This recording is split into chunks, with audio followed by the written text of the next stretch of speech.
Police were killing people.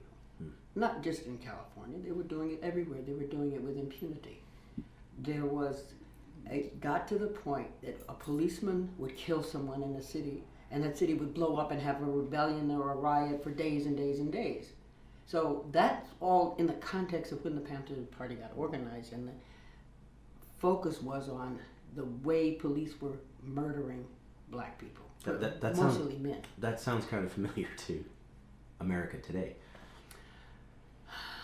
I think it was more shocking then because there was no compunction. The police didn't have anybody telling them it wasn't. It was in the news. Policeman shot this person. We examined it. Justifiable homicide. Every killing was justifiable homicide. So after a point, people's sons, people's brothers, their husbands, all kinds of young black men were being killed. So it's not justifiable homicide. And so it built up a tremendous desire on the part of young black men and women to do something about this. So when the Black Panther Party organized and showed a image and had a platform, people flocked to it. They were kind of just waiting for something like that. And then when they saw it, yeah, that's what I want to do. What was that attraction? Resistance, standing up, being assertive as opposed to submissive. But that can be, as you well know, very divisive. That can be polarizing. But is that polarizing is what has to happen when the situation is static. If everybody's kind of keeping well, we saw that, but we're not going to say anything about it. It's just going to keep going on. This is during the Vietnam War. There was a lot of very, very dramatic and terrifying things going on, and we'd see some of them on television. People were getting killed. People were running away from the war. People were challenging the whole idea of fighting in Vietnam. And then there was on the other side, this very pro-Vietnamese and hates the peaceniks. And so there was turmoil and tension and agitation, and the Black Panther Party came into existence in that environment. And when you got involved, what difference did you think you could make? We thought there was a revolutionary moment in the United States, that this was sort of the time. The time is now.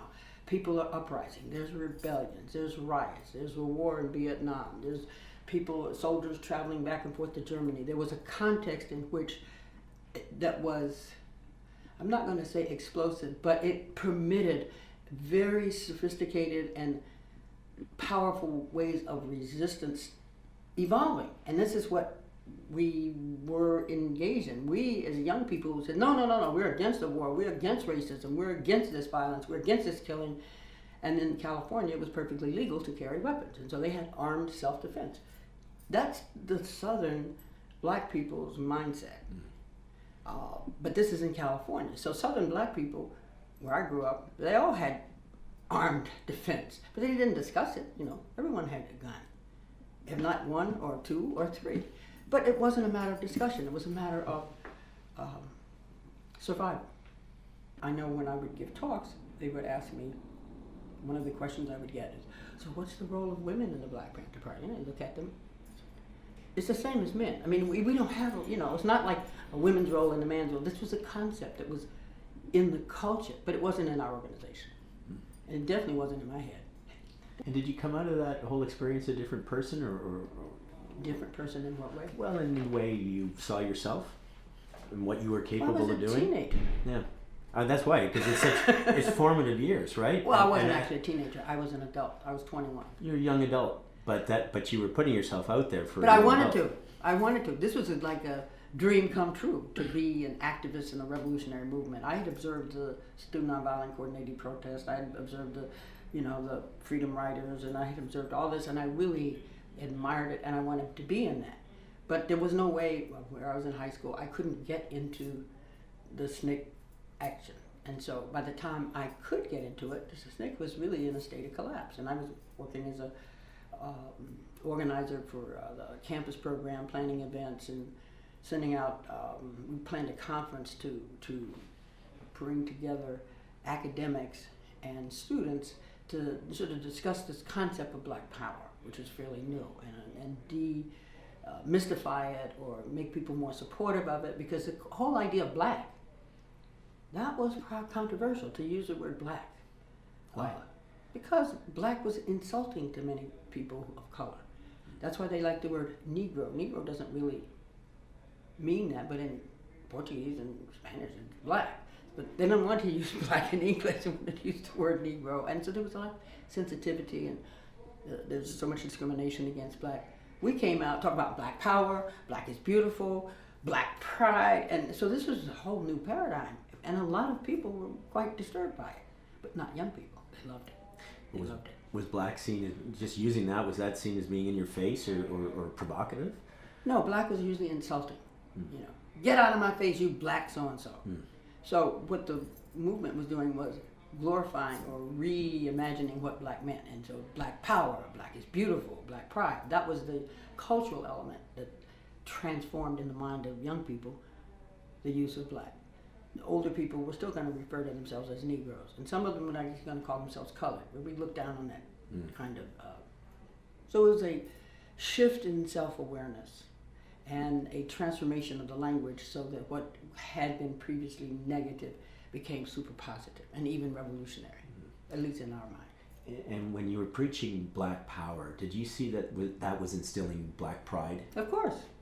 Of course. That came before. The concept of black pride predated the call for black power. Black power came out of the Mississippi struggle because the cry had been for freedom now, freedom now, freedom now. Well, by the time the Civil Rights Act of '64 gets passed, freedom now is not the call. So what is the call? Black power.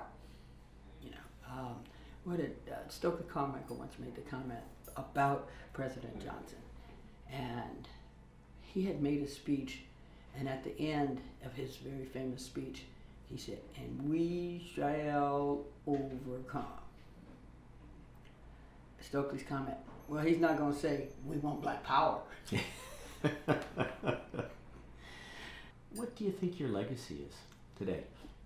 Well, I don't really spend a whole lot of time thinking about legacy. I mean, people ask me that question. It's kind of unanswerable because the legacy is what other people have taken from the activism and the movements that me and my generation produce. So what is our legacy? Hopefully it's a legacy of struggle. Stand up for your rights.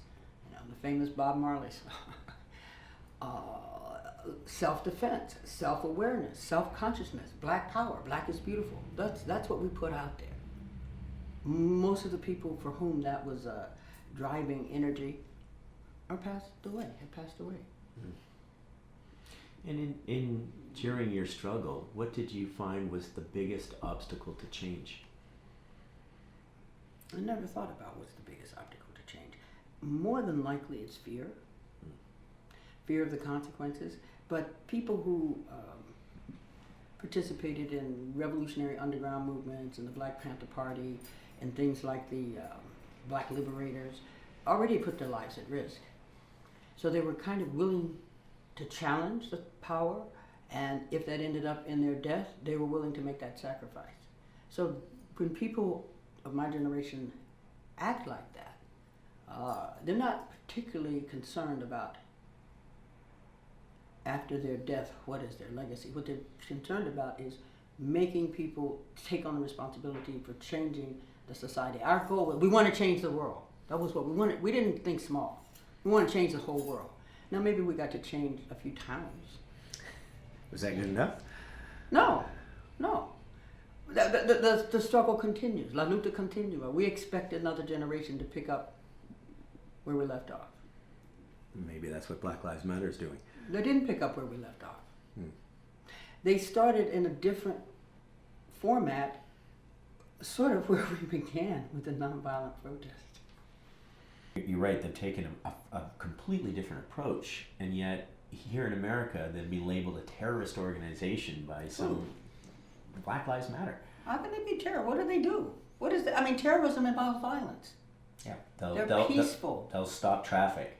That's not terrorism, that's protest. But I guess the feeling too, I mean, and this was clearly used by their opponents, was that their anti-police brutality message led to the shooting of police officers. Of course. Any kind of protest on the part of black people is a threat. Mm-hmm. So even if they're the nicest, kindest, most gentle women who say Black Lives Matter and we want peaceful change, they're a threat. You know. So Why is that? because they're black.